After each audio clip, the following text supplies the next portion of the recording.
हरि ओम।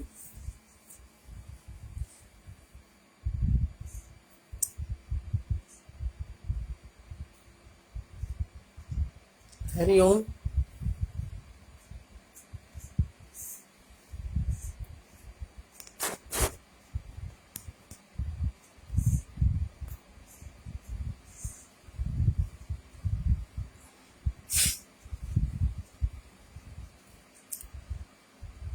अद्य किंचित् विलम्बः सञ्जातः, समयः अपि परिवर्तितः आसीत्। आदौ अस्माभिः 11:15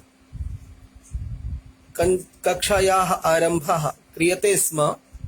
अद्य एकस्मिन् कार्यक्रमे पर्यावरणदिवसम् आलक्ष्य एकस्मिन् कार्यक्रमे तत्र गमनम् आसीत्। अस्मात् कारणादेव तत्र विलम्बः सञ्जातः। समयः परिवर्तितः, विलम्बः अपि सञ्जातः। तकनीकी बाधा अपि आगच्छति कदाचित्। भवतु नाम एषा स्थितिः, एतादृशी स्थितिः भवति कदाचित्। ह्यः कल हम लोगों ने क्लास अपनी जो जहाँ से पूरी की थी, जहाँ से बंद की थी कक्षा, वो विषय था किस प्रकार से तत्व मीमांसा दर्शन शास्त्र के ज्ञान के रूप में, अंग के रूप में कार्य करती है। ज्ञान मीमांसा किस प्रकार से दर्शन शास्त्र के अंग के रूप में, ज्ञान के रूप में कार्य करती है। इसी प्रकार से नीति मीमांसा, जिसे एथिक्स कहते हैं आंग्ल भाषा में, वो काम करती है।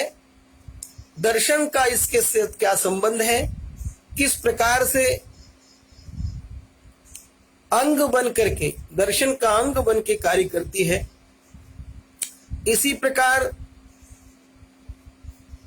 सौंदर्य मीमांसा, जिसे एस्थेटिक्स बोलते हैं आंग्ल भाषा में, वो दर्शन शास्त्र का अंग बन करके किस प्रकार से कार्य करती है। इसी तरह से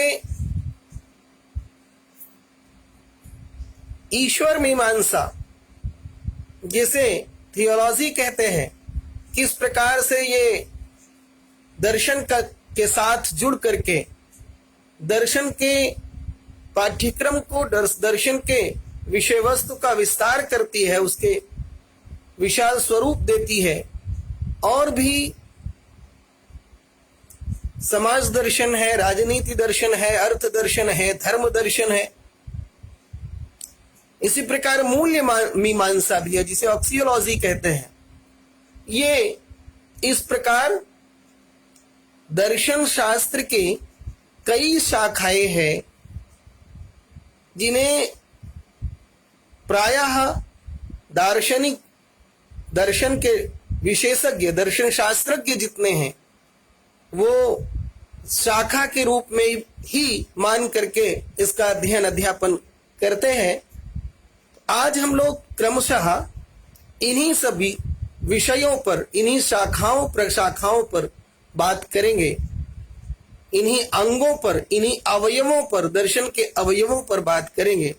एक एक करके कैसे दर्शन का साहित्य बनता है, लिटरेचर ऑफ फिलॉसफी का निर्माण किस प्रकार से होता है, कथम दर्शन शास्त्रस्य पाठ्य वस्तुनः विषय वस्तुनः निर्माणं भवति, कथं च दर्शन शास्त्रस्य साहित्यस्य रचना भवति, विषयेऽस्मिन् अस्माभिः अत्र चर्चा क्रियते। एक एक करके एकैकशः चर्चा क्रियते।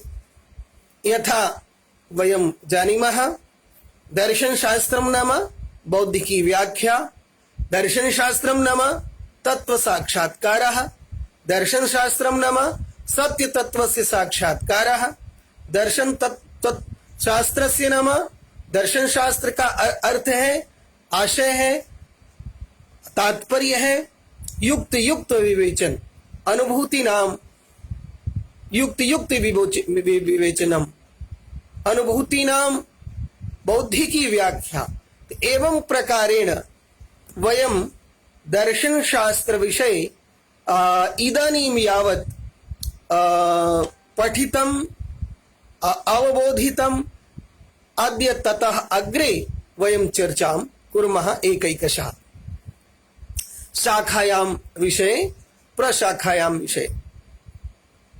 प्रथमा दर्शन शास्त्र से प्रथमा शाखा, ऐसा कुछ लिखा नहीं है कि पहली शाखा यही होगी, दूसरी ये होगी, तीसरी ये होगी, लेकिन दर्शन शास्त्र की शाखा के रूप में सबसे पहले हम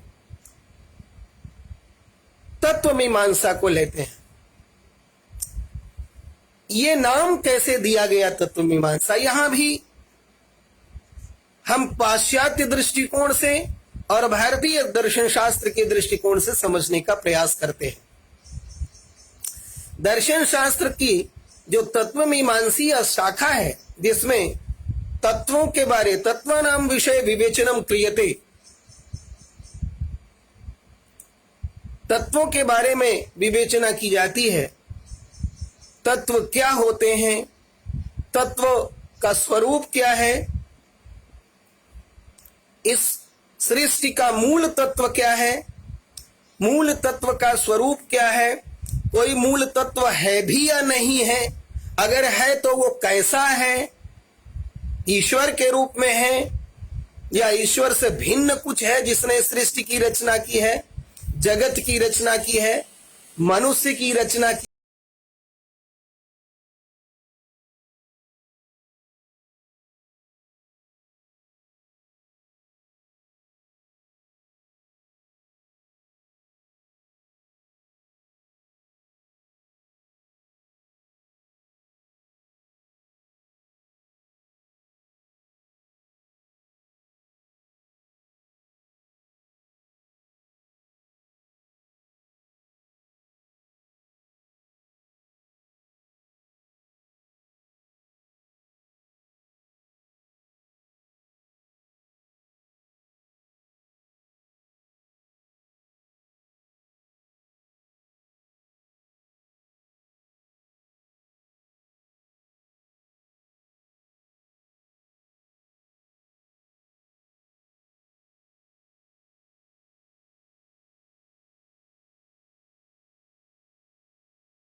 फिजिक्स हो गया।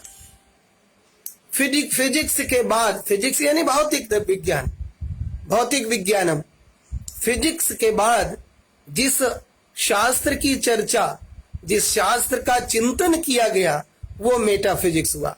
इसी को भारतीय चिंतकों ने भारतीय दृष्टि से तत्व मीमांसा का नाम दिया, जिसमें जगत के, सृष्टि के, ब्रह्मांड के मूल तत्व अथवा मूल तत्वों पर विचार किया जाता है, जिसके अंतर्गत तो तत्व मीमांसीय शब्द का हिंदी रूप स्वरूप जो पौरस्त्य स्वरूप है, पौरस्त्य नाम है, वो तत्व मीमांसा है, और पाश्चात्य नाम है, इसी को मेटाफिजिक्स कहा गया। और जैसा कि अभी मैंने बताया, ये मेटाफिजिक्स जिसमें तमाम भौतिक तत्वों के चिंतन के बाद चिंतन मूल तत्वों पर किया गया, आत्मा क्या है, ईश्वर क्या है इत्यादि प्रश्नों पर, इस आधार पर इसे तत्वमीमांसा कहा गया। तत्वमीमांसा यह कृते एकः अन्यः अपि शब्दः प्रयुज्यते तत्र दार्शनिकैः, प्रयोगः क्रियते तत्र दार्शनिकैः। सः अन्यः शब्दः वर्तते ओंटोलॉजी इति, ONTOLOGY। इसे सी वुल्फ नाम के एक दार्शनिक हैं, मनोवैज्ञानिक दार्शनिक हैं, जिन्होंने इस शब्द का प्रयोग किया, जिसका हिंदी रूपांतरण किया गया सत्ता शास्त्र। अब सत्ता शास्त्र राजनीति का सत्ता शास्त्र नहीं है। जरा ध्यान देना है कि सत्ता शास्त्र से आशय है कि संपूर्ण ब्रह्मांड में किसकी सत्ता एग्जिस्ट करती है, किसकी सत्ता का अस्तित्व है, कौन सत है, किसको देखा जाता है, सुना जाता है, किस पर विचार किया जाता है, उसका मूल कौन है, उसके मूल में कौन है। इसके लिए ऑन्टोलॉजी शब्द का प्रयोग किया गया सी वुल्फ के द्वारा, और प्रायः आगे चलकर दार्शनिकों ने इस सत्ता शास्त्र को, जो भारतीय चिंतन धारा का सत्ता शास्त्र है, इसके लिए और मेटाफिजिक्स यानी तत्वमीमांसा के लिए, दोनों के लिए पर्याय के रूप में ग्रहण करना आरंभ कर दिया। तो इस समय वयम तत्र तत्वमीमांसायाः विषये अथ च ओंटोलॉजी यानी सत्तामीमांसायाः विषये चर्चां कुर्मः। दर्शन शास्त्रस्य एकाया तत्र एक शाखायाः स्वरूपे, एक शाखा के रूप में हम लोग क्षमा करें, शाखा के रूप में हम लोग बात करते हैं। तो अब इसको इस प्रकार से समझते हैं कि दर्शन शास्त्र का जो तत्वमीमांसीय शाखा है, उसमें हम जगत के मूल तत्व के बारे में,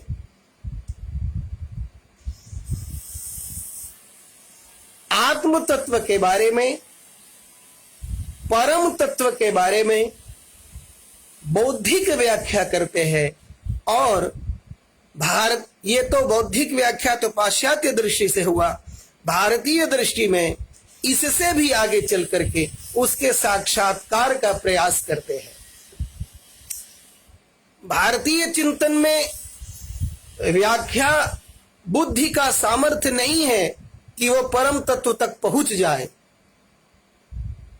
लेकिन व्यावहारिक सामर्थ्य उसकी है कि वो दुनिया और दुनियावी ज्ञान की बौद्धिक व्याख्या कर सकती है। तमाम हमारे विद्यार्थी जो जुड़े हुए हैं, भुवी आत्रेय जी, वीरेश भारद्वाज नौटियाल जी, श्रीमान साहबलाल द्विवेदी जी, आदरणीय पंडित बलराम शुक्ल जी, बलराम शरण शुक्ल जी, सबको मेरा अभिवादन है यथोचित। तो भारतीय चिंतन की दृष्टि से बुद्धि की शक्ति इतनी नहीं है कि वो आत्म तत्व का के साक्षात्कार का कार्य पूरा कर सके, लेकिन पाश्चात्य चिंतन परंपरा में आदेश नौडियाल जी, पाश्चात्य चिंतन परंपरा में ये बुद्धि संपूर्ण दर्शन की तार्किक व्याख्या करती है, विश्लेषणात्मक व्याख्या करती है, युक्तियुक्त व्याख्या करती है। हमने ये समझा। दर्शन शास्त्र की जो दूसरी शाखा है, हाँ एक बात और, ये सब जब हम शाखा कहते हैं तो इसका मतलब है कि दर्शन शास्त्र के विषय वस्तु को हमने एक अलग भाग बना दिया है, अंग बना दिया है सब दर्शन शास्त्र का विषय वस्तु ही। दूसरी शाखा के रूप में या दूसरे अंग के रूप में जब हम बात करते हैं दर्शन शास्त्र के, तो उसका नाम दिया गया भारतीय चिंतन दृष्टि से ज्ञान मीमांसा। इसके लिए अंग्रेजी में एपिस्टिमोलॉजी शब्द का प्रयोग किया गया। एपिस्टिमोलॉजी इत्यस्य अनुवादः ज्ञान मीमांसा क्रियते।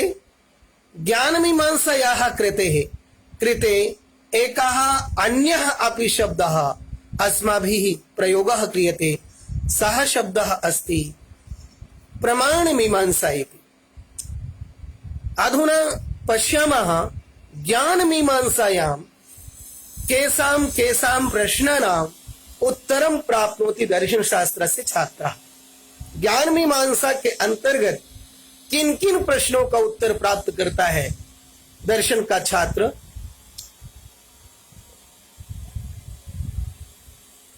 इसमें सबसे पहले ज्ञान का स्वरूप क्या है, ज्ञान कितने प्रकार का होता है, ज्ञान का निर्माण किस प्रकार से होता है, ज्ञान का रॉ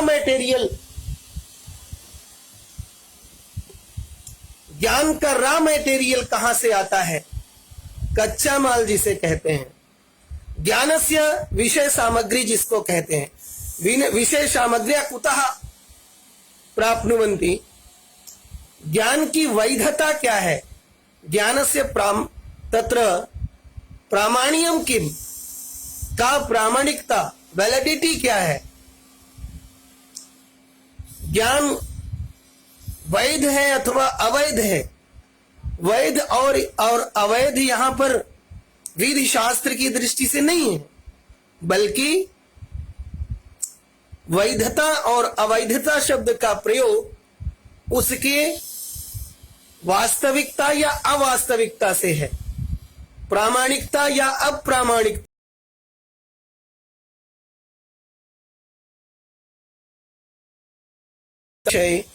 प्रश्नाः यदा भवन्ति तदा उत्तर रूपेण किं किं प्राप्नोति दर्शन शास्त्रस्य छात्राः पश्यामः।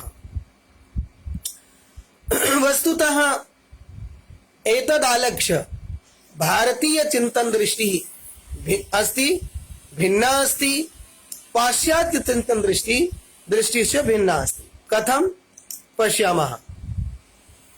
पाश्चात्य चिंतन धारा में जो वेस्टर्न फिलॉसफी है,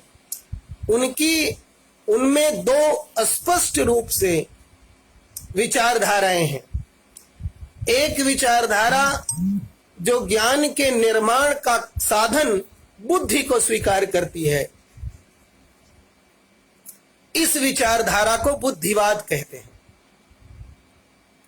दूसरी विचारधारा जो ज्ञान के निर्माण का साधन अनुभव को मानती है, जो इंद्रियों के माध्यम से प्राप्त होते हैं, इंद्रियां उन ज्ञान का स्रोत बनती हैं, जब अनुभव का स्रोत बनती हैं, उन्हें इस विचारधारा को अनुभववाद कहते हैं। और आगे चलकर इन दोनों का समन्वय कर दिया गया है। एक प्रसिद्ध पाश्चात्य दार्शनिक हैं इमैनुअल कांट, जिन्होंने दोनों का समन्वय किया है, और दोनों का समन्वय करने के बाद एक सुस्पष्ट और एक संपूर्ण समग्र अवधारणा ज्ञान की बनती है। बुद्धिवादियों में बड़ा प्रसिद्ध नाम है रेने देकार्त का, स्पिनोजा का और लाइब्निज का। अनुभववादियों में तीन दार्शनिक बड़े प्रसिद्ध हैं। उसमें से इंग्लैंड के, ब्रिटेन के, यूनाइटेड किंगडम के जॉन लॉक हैं। उनके अतिरिक्त बर्कले हैं और डेविड ह्यूम, ये अनुभववादी हैं। इनका मानना यह है कि संपूर्ण ज्ञान अनुभव जन्य होता है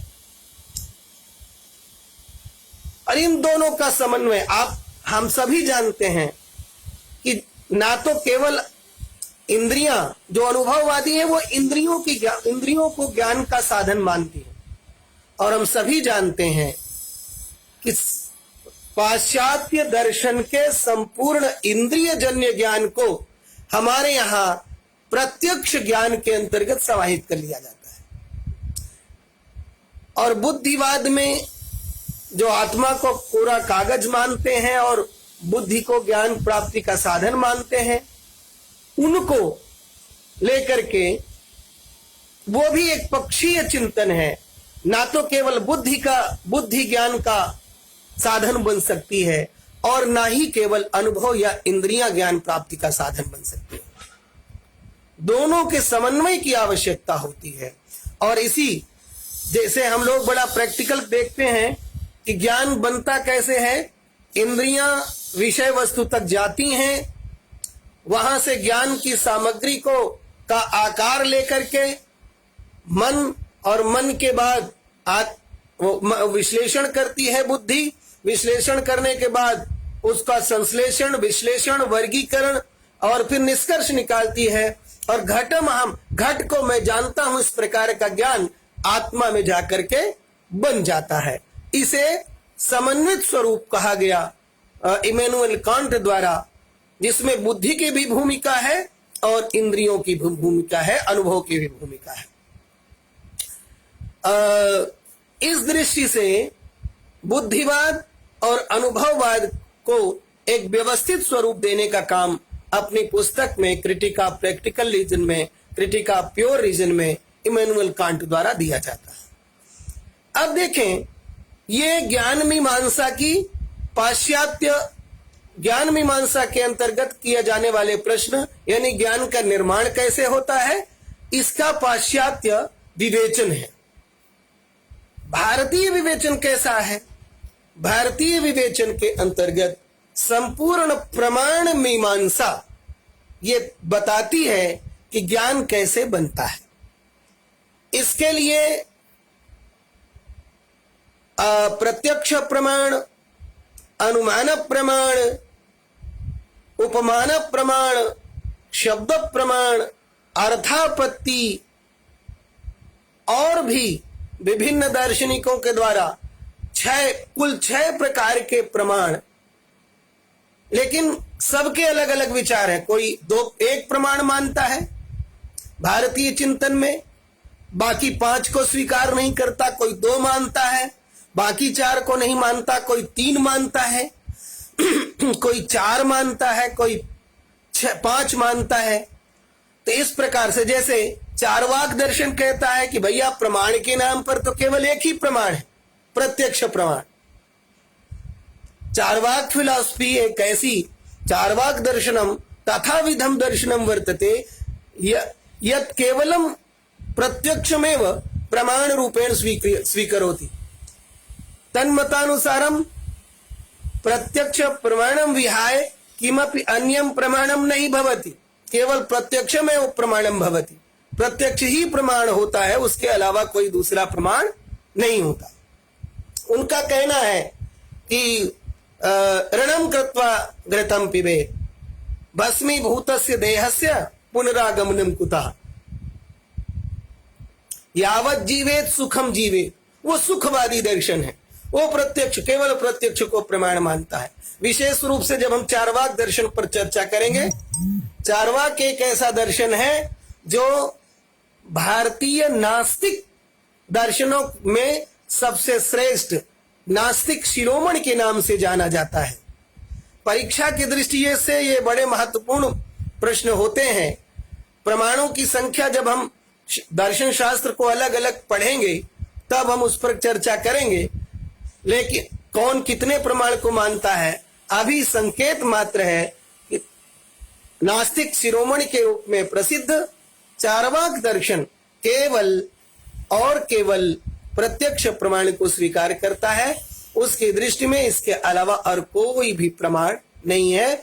उसका प्रसिद्ध कथन है, यावत् जीवेत सुखम जीवेत, ऋणम कृत्वा घृतम पिबेत, भस्मीभूतस्य देहस्य पुनरागमनम कुतः। और आज का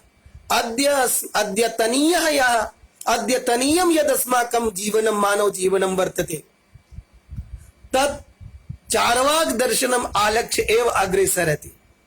भैया, नौकरी जो करते हैं उनके पास पैसे होते नहीं हैं, ऋण लेकर के मकान बनाते हैं, अपना सुख सुविधा कार खरीदते हैं और जीवन पर भरते भरते और अंत में जीवन को छोड़कर चले जाते हैं। यावत जीवेत सुखम जीवेत, जब तक जियो सुख से जियो। ये भौतिक दृष्टि पाश्चात्य से भारत में आई है, लेकिन भारत में इसको नकारा नहीं गया है। भारत में चार्वाक भी बहुत पुराना दर्शन है, तो ये कहना कि ये पाश्चात्य दृष्टि है, ये कथन सही नहीं है। भौतिकवादी दर्शन के रूप में चार्वाक भी एक प्रतिष्ठा प्राप्त दर्शन है। हाँ, ये है कि हमारे यहाँ दिखाने के लिए ही सही चार्वाक दर्शन के फॉलोअर्स करते तो हैं, जीते तो हैं चार्वाक दर्शन के चिंतन को, लेकिन उसको स्वीकार नहीं करते खुल करके। क्यों? क्योंकि हमारे भारतीय जीवन पुरुषार्थ चतुष्टय से आवृत है। पुरुषार्थ चतुष्टयम तावत परम पुरुषार्थ रूपेण मुक्तिम स्वीकरोति, मोक्षम स्वीकरोति, तत्र आध्यात्मिकम स्वरूपम भवति। अतः अस्माकं देशे, अस्माकं दर्शन शास्त्रे, अस्माकं जीवन दर्शने तथा विधम महत्वम व्यवहार रूपे तो दृश्यते, किंतु तथा विधम महत्वम चार्वाक दर्शनस्य चिंतनस्य नहीं वर्तते यथा विधम तत्र पाश्चात्य देशेषु भवति। तो इसके अतिरिक्त आप देखें, चार नास्तिक दर्शनों में से जैन दर्शन और बौद्ध दर्शन, आस्तिक दर्शनों में षड आस्तिक दर्शन है, और जिसमें सबसे प्राचीनतम दर्शन है सांख्य, जिसके प्रवर्तक हैं आचार्य कपिल। सांख्य सूत्र जिसकी रचना है, किंतु प्राप्यते नहीं। सांख्य विषयकम एकम तत्र पुस्तकम प्राप्यते, एकः ग्रंथः प्राप्यते, तस्य ग्रंथस्य नाम वर्तते सांख्य कारिका, ईश्वर कृष्ण विरचिता सांख्य कारिका। और उसका दर्शन, एक और बड़ी महत्वपूर्ण बात, हमारे यहाँ दो दर्शन एक दूसरे का पूरक बन करके आते हैं, जिनका तंत्र प्रायः समान होता है, नाम अलग अलग होता है। जैसे प्राचीनतम दर्शनम वर्तते सांख्य दर्शनम, तस्य समुच्चयम दर्शनम वर्तते योग दर्शनम, उभयोः कृते सांख्य योगः इति योगो इति शब्दः प्रयुज्यते। तत्र उक्तम ही तत्र भगवता श्री कृष्णेन श्रीमद् भगवद गीतायाम सांख्य योगो पृथक बालाः प्रवदन्ति न पंडिताः। सांख्य और योग को जो अलग अलग बताते हैं वो बाला हैं। बाला के बाल शब्द का प्रयोग करते हैं बाल बुद्धि वाले के लिए, प्रौढ़ व्यक्ति के लिए भी बाल शब्द का प्रयोग किया जाता है, लेकिन तू बाल शब्द से नमा ये साम बुद्धि बुद्धेः विकासः नैव संजातः वर्तते तेषां कृते बालाः इत्यस्य प्रयोगः क्रियते। तो एवं प्रकारेणैव न्याय वैशेषिक दर्शन समुच्चय के रूप में गिना जाता है, स्वीकार किया जाता है। इसी प्रकार से पूर्व मीमांसा, उत्तर मीमांसा। न्याय वैशेषिक में न्याय वैशेषिक से पूर्व जो योग दर्शन है, सांख्य के प्रवर्तक आचार्य कपिल, उनका ग्रंथ सांख्य सूत्र अप्राप्त है। सांख्य कारिका ईश्वर कृष्ण की प्राप्त है, जिसके बारे में अपन दर्शन पर सामान्य चर्चा करने के बाद एक एक करके पढ़ना शुरू करेंगे और आरंभ सांख्य कारिका से ही करेंगे। सांख्य दर्शन की जो प्रसिद्ध ग्रंथ है, तेनैव ग्रंथेन दर्शन शास्त्र से चर्चायाः आरंभा क्रियते अस्माभिः, किंतु तदानीं यदा सामान्य दर्शनस्य अवबोधनं विधाय वयं तत्र दर्शन सामान्यस्य अवबोधनं विधाय अग्रे दर्शन सांख्य कारिकायाः चर्चां कुर्मः एकैकशः। एवं प्रकारेण योग दर्शनं वर्तते। योग दर्शनस्य प्रवर्तकं महर्षि पतंजलि। अद्य नैके जनाः सन्ति ये क्रिया योगमेव योग दर्शनं कथयन्ति, क्रिया योगं कुर्वन्ति, व्यायामं कुर्वन्ति, किन्तु तेषां प्रयोगः संपूर्ण योग दर्शनस्य अथवा योग गुरु, योग ऋषि, योग तो योगः एकं तंत्रं वर्तते योग दर्शनस्य। यौगिक क्रियाएं, आसन उसका एक अंग है। आसनम तस्य एकम अंगम। एक अंग से ही किसी को संपूर्ण नाम दे देना मुझे औचित्यपूर्ण नहीं लगता। प्राणायाम एक अंग है। एक अंग के आधार पर संपूर्ण किसी को योग का नाम दे देना मुझे औचित्यपूर्ण नहीं लगता है। आसन, प्राणायाम इत्यादि से लेकर के जो 8 अंग हैं समाधि तक, ये योग के अंग हैं। तो एकेन अंगेन संपूर्ण योग दर्शनम नामकरणम अनौचित्यपूर्णं भवति। हाँ, आसनस्य क्रियाः भवन्ति, क्रियन्ते तत्र विशेषज्ञैः। प्राणायाम एका क्रिया भवति, तत्र कारयन्ते विशेषज्ञैः। किन्तु योग दर्शनम एकं समृद्धं दर्शनं वर्तते, यस्य प्रवर्तकः महर्षि पतंजलिः वर्तते, यस्य प्रसिद्धं ग्रंथः, प्रसिद्धं पुस्तकं वर्तते योग सूत्रमिति। अथ योगानुशासनम् तस्य प्रथमं सूत्रम् इति मन्ये। इसी प्रकार न्याय दर्शनम् एवं प्रकारेणैव न्याय दर्शनं वर्तते, न्याय दर्शनं भवति। तस्य प्रवर्तकः आचार्य गौतमः। न्याय दर्शनस्य प्रसिद्धः ग्रन्थः न्याय सूत्रमिति। वैशेषिक द्वितीयं दर्शन, न्याय वैशेषिकयोः दर्शनयोः द्वितीयं दर्शनं भवति वैशेषिक दर्शनं। तस्य प्रवर्तकः आचार्य अन्नमभट्टः। अन्नमभट्टः अस्य वैशेषिक सूत्रम् अस्य ग्रंथो वर्तते। एवं प्रकारेणैव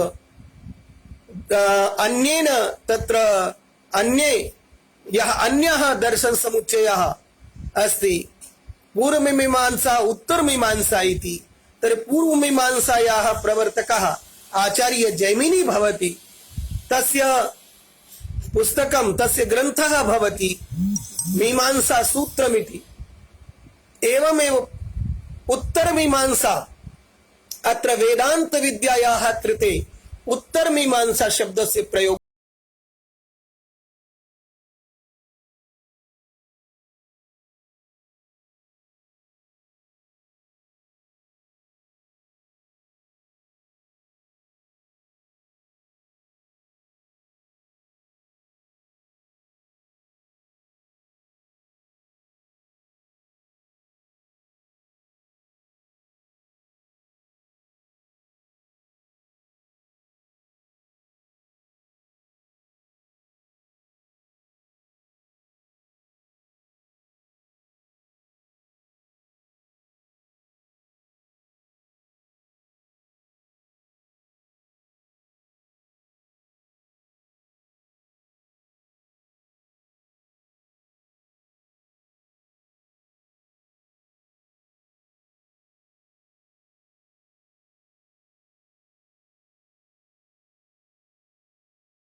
कि ज्ञान मीमांसा भारतीय दर्शन की ज्ञान मीमांसा बहुत ही समृद्ध है। जब आप संपूर्ण न्याय और वैशेषिक तंत्र को पढ़ेंगे, हम लोग उस पर विमर्श करेंगे, तो ये पाएंगे 6 प्रकार, प्रत्यक्ष प्रमाण में ही षड्विध सन्निकर्ष की व्यवस्था की गई है। 6 प्रकार के इंद्रियार्थ सन्निकर्ष प्रत्यक्ष का लक्षण करते हुए कहते हैं इंद्रियार्थ सन्निकर्षम जन्यम ज्ञानम प्रत्यक्षम, और उस इंद्रियार्थ सन्निकर्ष को षड्विध 6 प्रकार का बताते हैं। तो एवं प्रकारेण षड्विध सन्निकर्षः, इतनी सूक्ष्म ज्ञान मीमांसा में, ज्ञान मीमांसा की इतनी सूक्ष्म अति सूक्ष्म व्याख्या की गई है भारतीय चिंतन दृष्टि में, जहां जो कहीं अन्यत्र नहीं प्राप्यते, अन्यत्र कहीं नहीं दिखाई देती है। इसके बाद जो ज्ञान मीमांसा के बाद जो आगे चल करके तीसरी शाखा है दर्शन शास्त्र की, जिसे नीति मीमांसा या नीति शास्त्र कहते हैं, इसको आंग्ल भाषायाम एथिक्स शब्द से प्रयोग क्रियते अस्य कृते, जिसके अंतर्गत हमारा व्यवहार, संपूर्ण व्यवहार शास्त्र आ जाता है। व्यवहार शास्त्र इस प्रकार से कि उसमें उचित क्या है, अनुचित क्या है, शुभ क्या है, अशुभ क्या है, अच्छा क्या है, बुरा क्या है, सही क्या है, गलत क्या है, इस तरह के प्रश्नों का उत्तर प्राप्त करने का प्रयास किया जाता है। यह हमारे नीति मीमांसा यानी इथिक्स अस्माकं व्यवहारस्य अथवा व्यवहाराणाम अथवा आचाराणाम नियमनाय कार्यम करोति, नियमनम करोति, नियमन करती है। एथिक्स हमारे व्यवहार का नियमन करती है।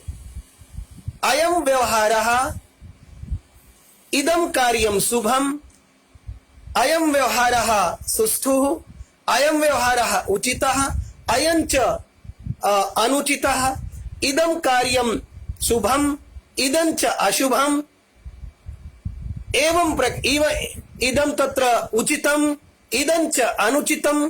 तो उचित और अनुचित के बीच में, कि उचित और अनुचित की कसौटी के लिए कुछ मानक निर्धारित किए जाते हैं, आदर्श स्थापित किए जाते हैं। उन आदर्शों को मूल्य की संज्ञा दी जाती है, जिसको हम लोग उसमें पढ़ेंगे, ऑक्सियोलॉजी में पढ़ेंगे, जिसको मूल्य मीमांसा कहते हैं। तो नीति शास्त्र के अंतर्गत शुभ अशुभ, उचित अनुचित, सही गलत, अच्छे बुरे, इन शब्दों का, इन प्रश्नों का उत्तर प्राप्त करने की कोशिश की जाती है। क्या है जो सार्वकालिक उचित है, क्या है जो सार्वदेशिक उचित है, कौन सा व्यवहार अनुचित है, एतेषां प्रश्नानाम् उत्तरं प्राप्ते छात्रः दर्शन शास्त्र से छात्रः यत्नं करोति, प्रयत्नं करोति। इस तरह के प्रश्नों का उत्तर प्राप्त करने के लिए दर्शन शास्त्र का विद्यार्थी प्रयत्न करता है। किसके अंतर्गत? दर्शन शास्त्र की नीति मीमांसा के अंतर्गत, जिसको एथिक्स कहा जाता है। इसके अतिरिक्त जो अगली शाखा या दर्शन शास्त्र का अंग है, अग्रिमम अंगम यदा वयं पश्यामः तद अग्रिमम अंगम भवति तर्कशास्त्रमिति। तर्कशास्त्रम नाम लॉजिक, लॉजिक नाम रीजनिंग। महती उपयोगिता वर्तते जीवने। ज्ञान मीमांसायाः जरा एक विद्यार्थी के रूप में कल्पना किया जाए तो ये देखते हैं कि जिसने तत्व मीमांसा को जान लिया, तत्व मीमांसीय दृष्टि से जो समझने में सफल हो गया दर्शन को, ज्ञान मीमांसीय दृष्टि में समझने में सफल हो गया दर्शन को, नीति मीमांसीय दृष्टि से समझने में सफल हो गया दर्शन को, और उसी प्रकार लॉजिक का अपने जीवन में, लॉजिक यानी तर्कणा व्यापार, तर्क व्यापार का को अपना करके जीवन बुद्धि के द्वारा संचालित किया जीवन को, तो निश्चित रूप से उसके जैसा समझदार कहाँ कौन मिलेगा। उसके जैसा जीवन जीने वाला, एक सफल वैयक्तिक जीवन, सफल पारिवारिक जीवन, सफलम च सामाजिकम जीवनम तत्र जीवितुम कः समर्थः भविष्यति दर्शन शास्त्र विद्यार्थिनम विहाय छात्रम विहाय। तो तभी जितने दर्शन शास्त्र के विशेषज्ञ हैं आप देख लीजिए, सबका जीवन बड़ा सफल जीवन है। और जो दर्शन शास्त्र पढ़ा नहीं है किंतु जिया है, उनका जीवन श्रेष्ठ है। वो समाज के तमाम अनाचार, पापाचार, दुराचार, व्यभिचार इत्यादि कर्मों से स्वयं को तो बचाते भी हैं, उन्हें दंडित करने का भी काम करते हैं। जो दूसरे लोग हैं जो इस तरह के कार्यों को करते हैं, जो जज बनते हैं, ये इनको देखिए नीति शास्त्र पढ़े बिना, नीति शास्त्र को समझे बिना और तर्क शास्त्र पढ़े बिना, तर्क शास्त्र को समझे बिना, दर्शन बौद्धिक किसी केस की बौद्धिक व्याख्या किए बिना निर्णय सुनाते हैं तो उसके गलत होने की संभावना होती है। लेकिन सुनाते ही नहीं, एविडेंस होता है, उसकी बौद्धिक व्याख्या करते हैं एविडेंसेस की और परिणाम सुनाते हैं, निर्णय सुनाते हैं। तो ध्यान ये रखिए कि दर्शन शास्त्र में पूर्व निर्णय के लिए कोई जगह नहीं है। बुद्धि के द्वारा लिया गया एविडेंसेस के आधार पर निर्णय, विश्लेषण, संश्लेषण और तर्कणा के आधार पर लिए गए निर्णय का ही महत्व होता है। इसके अतिरिक्त तर्क शास्त्र जिसकी बात की जा रही है, दर्शन शास्त्र की एक शाखायाः विषये किम नाम तर्क शास्त्रमिति आंग्ल भाषायां लॉजिक उच्यते। का आवश्यकता वर्तते जीवनाय लॉजिक इत्यस्य। तर्क शास्त्र की क्या जरूरत है जीवन में। व्यवहार शास्त्राय का आवश्यकता वर्तते तर्क शास्त्रस्य। जीवनाय का उपयोगिता, का उपादेयता च वर्तते तर्क शास्त्रस्य। एतेषां सर्वेषामपि प्रश्नानाम् उत्तरं प्राप्ते वयं विचारं कुर्मः यत् तर्कं नाम तर्कणा व्यापारः।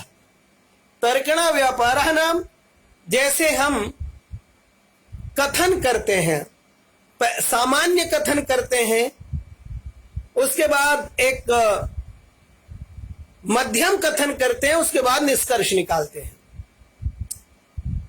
एक सही निष्कर्ष तक पहुंचने के लिए, सही परिणाम तक पहुंचने के लिए तर्क शास्त्र की महती भूमिका होती है।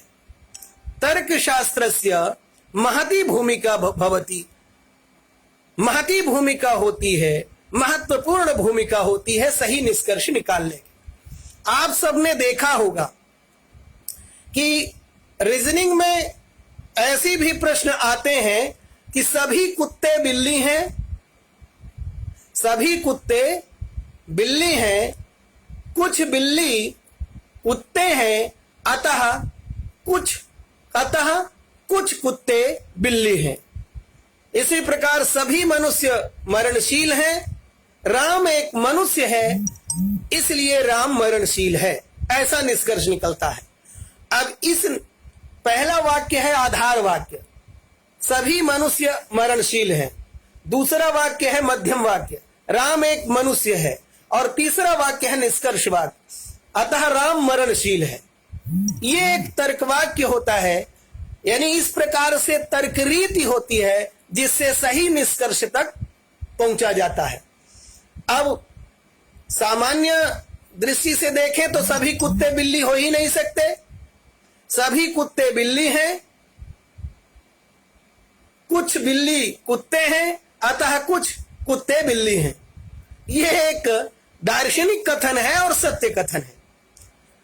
इस प्रकार के वाक्यों की रचना होती है तर्कशास्त्र में, और उद्देश्य है कि हम सही निर्णय तक पहुंच जाएं। भारतीय चिंतन धारा में न्याय शास्त्र के रूप में तर्क शास्त्र की बड़ी लंबी परंपरा रही है। जिसमें तर्कशास्त्रियों के लिए, न्याय शास्त्रज्ञों के लिए हम सौभाग्यशाली रहे। हमारे विश्वविद्यालय के, उत्तराखंड संस्कृत विश्वविद्यालय के जो निवर्तमान वाइस चांसलर रहे प्रोफेसर पीके दीक्षित सर, वो न्याय शास्त्र के प्रकांड विद्वान थे, तर्क विद्या के प्रकांड पंडित थे।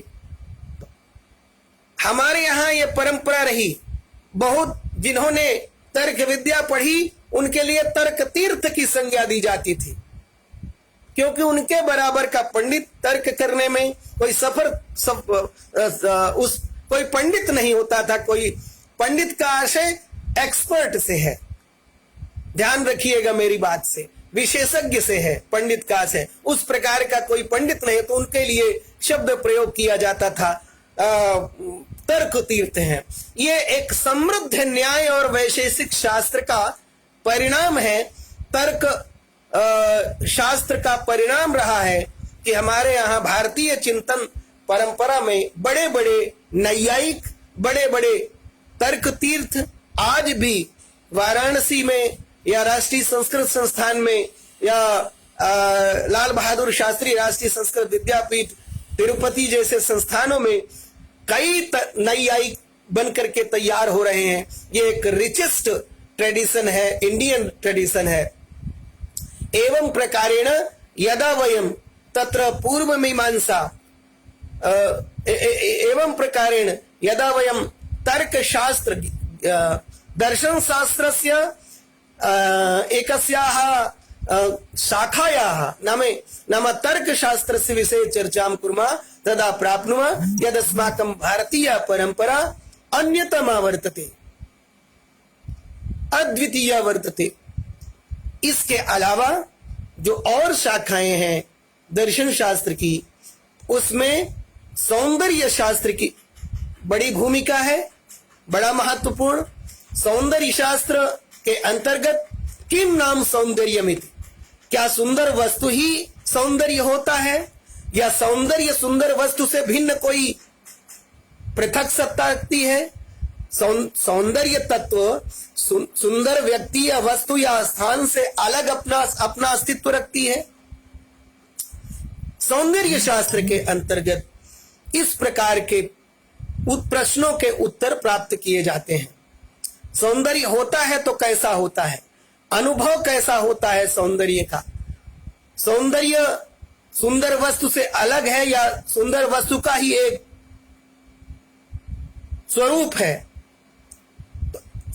सौंदर्य शास्त्रे एतेषां प्रश्नानां उत्तरं प्राप्तये जनाः तत्र यत्नं कुर्वन्ति। सौंदर्य शास्त्र के लिए आंग्ल भाषा में एस्थेटिक्स शब्द से प्रयोगम कुर्मः वयम।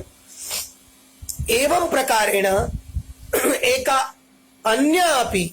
अन्यतमा शाखा वर्तते दर्शन शास्त्रस्य, यस्य नाम भवति ईश्वर विज्ञानम या ईश्वर शास्त्र, जिसको थियोलॉजी नाम दिया जाता है।